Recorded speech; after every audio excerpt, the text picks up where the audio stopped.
absolute favorite quote from the 2008 book, The 4-Hour Workweek by Tim Ferriss, is that reality is negotiable. Take stock of your current problems, stressors, and worries. And what are the things that lead you to doom scrolling, to drinking, to excessive TV watching, to all the things that we'd like to avoid and be able to quit? I'd be willing to bet that 90% of these problems could be solved with more flexible thinking. Now, we're always going to have problems. We know this by seeing the lives of the rich and famous. They somehow end up being even in worse shape than the general population. That comes with being at the top of the food chain and being the most intelligent beings on the planet. But some problems are arguably going to be way worse than others. Losing housing versus losing a valuable employee. The regret at the end of your life that you didn't follow any of your dreams versus the stresses of making those dreams a reality. The string of every small transaction eating away at your paycheck versus having additional expenses on a luxury lake house. The latter set of problems comes along as you reach a higher level of your hierarchy of needs. You're getting closer to self-actualization.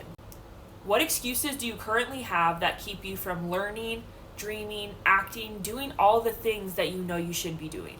If you don't have any time, reduce your expenses so that you can work 5 hours less a week. Done. You have 5 extra hours in your week. If you have no money, like I said, reduce your expenses, go read at the library, work out at home, use free information and resources.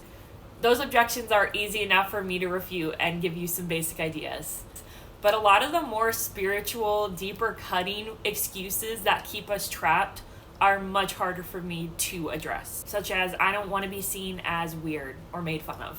But don't you think that something that's constantly in the back of your mind as a dream of yours is worth pursuing? There is really no such thing as weird. Once you get past the age of 22 or so, you start to realize all the ways that people tear each other down for no reason other than to make themselves feel better. Besides, there's nothing inherently wrong with being seen as different or strange as long as you're not hurting anybody, of course. There's no real reward at the end of your life for conforming to exactly what other people think you should do, say, become, and act like. You don't magically become a millionaire, get liked by everyone that you see, get handed the keys to a mansion, and get a book deal. You really just end up kind of disappointed at the end of your life that you just did what you thought you should do. Many people would also say that they have nothing to write, create content about, or even learn about. They're not that interesting. They don't have any interests. You don't have to go through some unimaginable experience, like crazy story time, to be worthy of writing, creating content, learning. In fact, it's better this way that you are like statistically average, right? Most people don't experience some mind-blowing, insane stories all the time that they can constantly write about. And so for that reason, your average life is actually, you're writing to the biggest audience because it's all people that are just normal, everyday, nothing spectacular by the world standards. And when you write about your stories, you speak to those people. You make them feel seen and heard. You inspire them to want more out of their lives, and you make them realize that there is no opportunity that's going to be created for them. They create their own opportunities. A really popular objection, and one that I've had a lot myself, is it won't be worth the hassle anyways. Many people mainly start out on a journey like mine purely because of the money, myself included. I'm right there with you. But that's really not the end all be all, because all we're chasing is that feeling of freedom, creativity, exploring, being able to make our own choices. Maybe this journey is about getting all the crap out of your head and onto a piece of paper. Maybe it's about connecting with other people, creating something meaningful. Maybe it's about getting a healthy body that you can enjoy for many years to come. Maybe it's about discovering new ideas, becoming curious, and learning new skills, which these are the foundations for a happy, successful, and healthy life, you guys.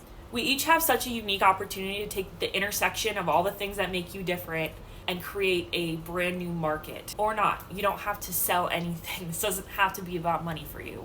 But regardless, we all know what would actually make us happy. It would be, besides having a stable income that provides for what we need, it's spending time outside, it's seeing friends, having new experiences, traveling, getting pets, books, weekend trips, fresh fruit bowls, meaningful conversations, good ideas, and excitement about the future. And you need to pursue something meaningful to get to that place of bliss. Don't let all the chatter in your head tell you what to do. It's a whole new world out there. There's people out there that look forward to tomorrow every single day, and it's all possible for you too.